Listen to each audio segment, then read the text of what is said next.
Apa perbedaan najis dan hadas? Apakah jika terkena najis, maka wudhu menjadi batal? Apakah setiap yang kotor itu najis? Jika masih belum bisa menjawab pertanyaan-pertanyaan tadi dan belum memahami dengan baik perbedaan antara hadas dan najis, maka silahkan simak bahasan kami berikut ini. Pembahasan pertama kami awali dengan membahas apa itu najis. Najis dalam istilah syariat adalah segala sesuatu yang dianggap kotor oleh syariat. Najis adalah segala sesuatu yang dianggap kotor oleh orang-orang yang memiliki fitrah yang bersih. Mereka akan berusaha menjauhinya dan membersihkan pakaiannya jika terkena najis. Semisal kotoran manusia dan air seni. Seperti yang tertulis dalam kitab Ar-Rawdatun Nadiyah. Najis juga merupakan setiap hal yang dianggap kotor, yang diperintahkan oleh syariat untuk menjauhinya. Demikian yang tertulis dalam kitab Al-Fiqhul Muyassar fi Dhaw'il Kitabi was Sunnah. Dari pernyataan dianggap kotor oleh syariat dalam definisi-definisi najis yang kami sebutkan tadi, menunjukkan bahwa tidak semua yang kotor menurut manusia itu adalah najis dalam istilah syariat. Dan juga menunjukkan bahwa yang menentukan najis atau tidaknya sesuatu itu harus dilandasi dalil. Jika tidak ada dalil yang menunjukkan najisnya sesuatu tersebut, maka ia dianggap suci. Sehingga najis tidak bisa ditentukan hanya dengan akal atau perasaan seseorang bahwa sesuatu itu najis, melainkan harus berdasarkan dalil. Yang dituntut dari kita terhadap najis tersebut adalah menjauhinya dan membersihkan diri darinya. Baik, agar lebih menyempurnakan pemahaman, perlu diketahui bahwa najis dibagi menjadi 3, yakni yang pertama, najasah mukhalathah atau najis berat, yaitu najis dari anjing dan babi. Kemudian yang kedua, najasah mukhafafah atau najis ringan. Misalnya seperti air kencing anak laki-laki yang belum memakan makanan dan muntahannya. Madi juga termasuk jenis najis ini. Kemudian yang ketiga, najasah mutawasithah atau najis pertengahan, yaitu yang bukan termasuk kedua jenis najis tadi.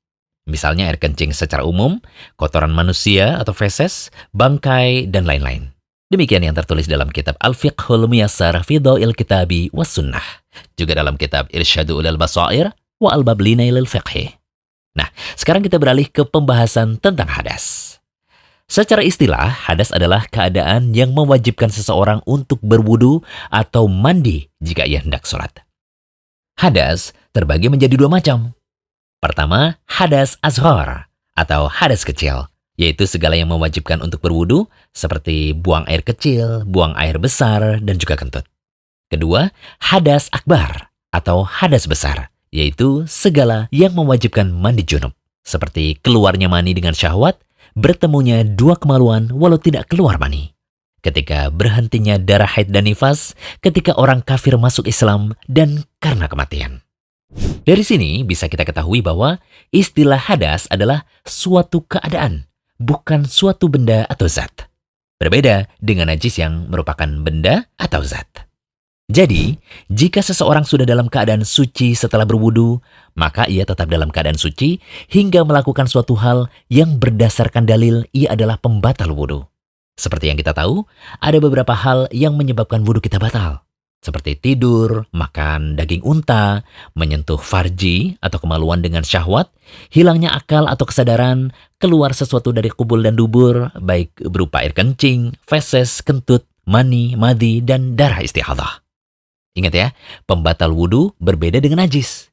Jika seseorang terkena najis, maka wudunya tidak menjadi batal, tetapi ia wajib membersihkan najis tersebut.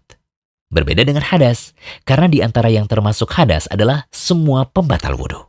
Misalnya setelah selesai berwudu, seseorang tidak sengaja terkena cipratan darah dari kulitnya. Maka dalam kasus ini tidak perlu mengulang wudunya. Ia hanya cukup membersihkan darah yang menempel pada kulitnya tadi. Untuk melengkapi bahasan kali ini, perlu kita bahas juga tentang kotoran. Kotoran adalah semua yang dianggap kotor atau tidak bersih oleh manusia. Kotoran ini lawan dari kata bersih.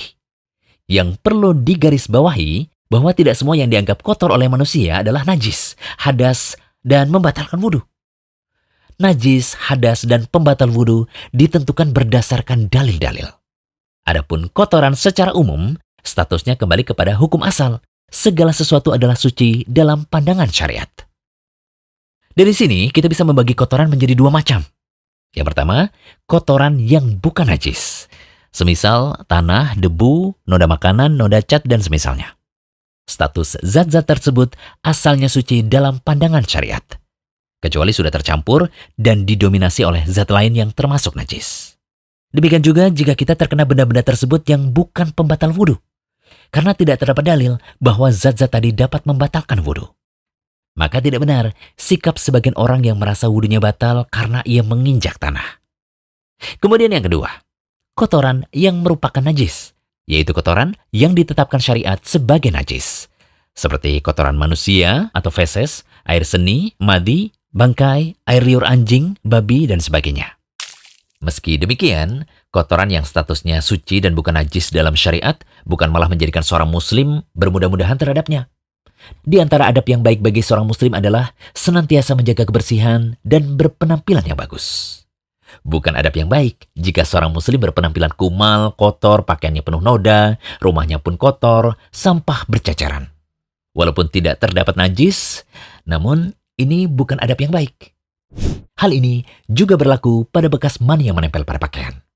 Sekalipun mani itu dianggap suci oleh kebanyakan ulama, bukan lantas bekasnya dibiarkan begitu saja menempel pada pakaian lalu dipakai sholat. Bekas mani tersebut tetap harus dibersihkan atau dicuci hingga bersih. Ini juga bantahan kami terhadap komentar warganet pada postingan kami tentang status hukum kesucian air mani beberapa waktu lalu.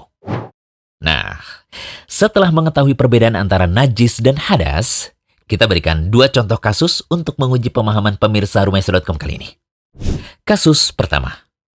Bagaimana jika seseorang sholat dalam keadaan baru mengetahui setelah sholat bahwa pada pakaiannya ada najisnya? Dan apakah sholatnya perlu diulangi? Kasus kedua. Jika seseorang sholat dalam keadaan lupa mandi junub atau lupa wudhu, misalnya di subuh hari ketika bangun tidur ia langsung sholat subuh, tetapi belum mandi wajib. Ia baru mengingatnya ketika sholat maghrib di sore harinya. Apakah sholat subuh, zuhur, dan asarnya perlu diulangi? Yuk, bagi yang sudah paham, bisa langsung tuliskan jawabannya pada kolom komentar. Bagi yang belum paham, silahkan tunggu bahasan kami berikutnya yang akan menjawab 2 kasus tadi, ya. Semoga pembahasan ini bermanfaat. Jangan lupa kunjungi Rumaisa.com, update setiap hari, insya Allah.